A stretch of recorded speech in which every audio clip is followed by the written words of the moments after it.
Good afternoon, guys! Welcome back to my channel, Zion's Leaf and Spines. And for today's video is may ipapakita ako sa inyong plant. Bagong dating na plant siya, galing Benguet. So, let's go! Ito yung plant na dumating sa akin. Kahapon ko pa to binuksan kasi kahapon ko to pinick up sa LBC. So, ano lang to, konti lang yung in-order ko.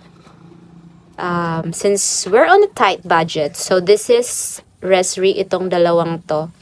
Pero lush na sila. Tsaka ito si Chloe. Hindi pa ako nagkaroon ng Chloe. Ayan si Chloe. Close up natin. At ito si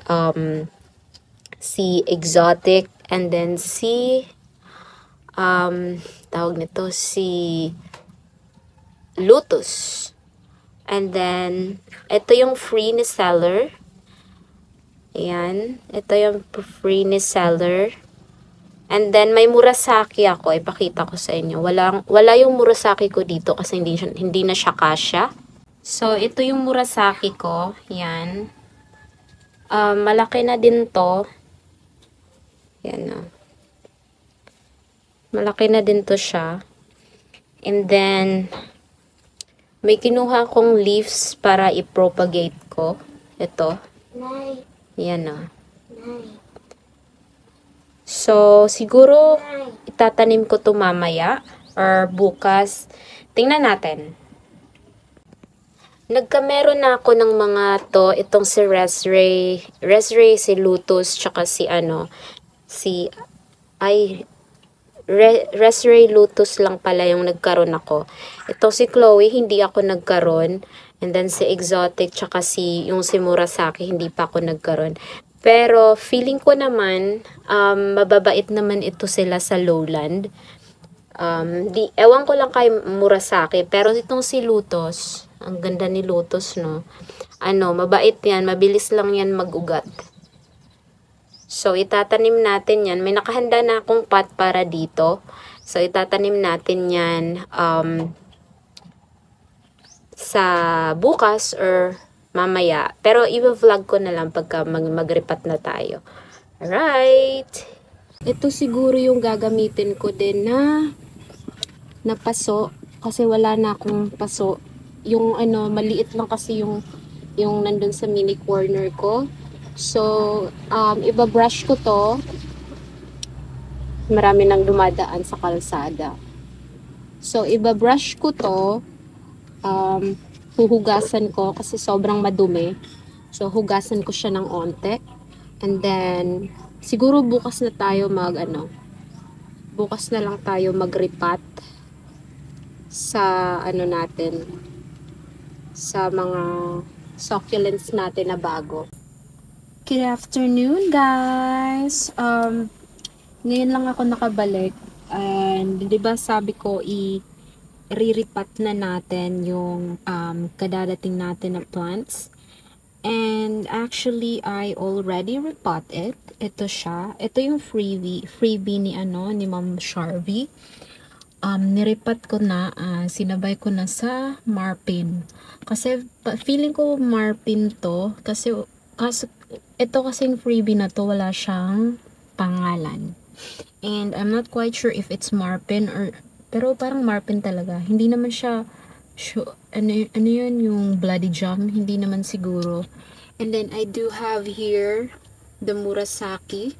Nilagay ko sa ganitong pot. Hindi ko na siya nalinisan kasi marami na kasing naglagas na dahon. So I decided to repot na lang kahit wala nang linis. Siguro lilinisan ko na lang to pag stable na sila lahat. Wait lang. Uuwi na yung mga estudyante. Alright, so ito si Murasaki, dito ko na nilagay. And pasensya na, pasintabi na sa pot ko na madungis. Lilinisan ko na lang. Yan pag nag-stable na yung mga pinanim natin. And then, I do have the Exotic. Ito yung Exotic natin. Ayan. Ang ganda ni Exotic. Tapos nga pala, niripat ko na din kasi, sobrang, tawag nito, sobrang nag-ano na yung kulay niya, nag-fade na yung kulay niya. So, sabi ko, why not iripat na lang kahit hindi ko pa nalinisan since okay lang naman to kasi hindi naman siya namatayan ng, oh my god, ang dami na talagang dami ng sasakyan na dumaan. Kasi hindi naman siya namatayan ng succulents. And, nasan pa yung iba? Ito pala, si Resri. Ito yung Resri. Okay naman to si Resri. Nilagay ko sa clay pot kasi onti lang naman si Resri.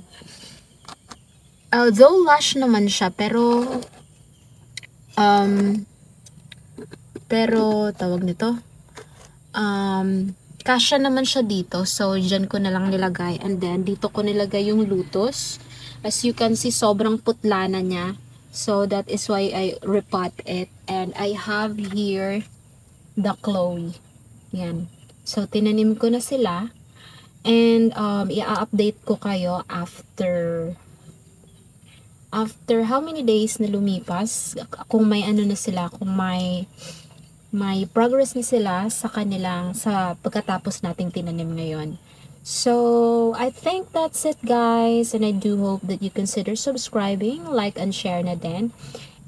Para maging updated naman kayo if I do have new videos upload on my channel. You have a great day ahead of you. Bye-bye.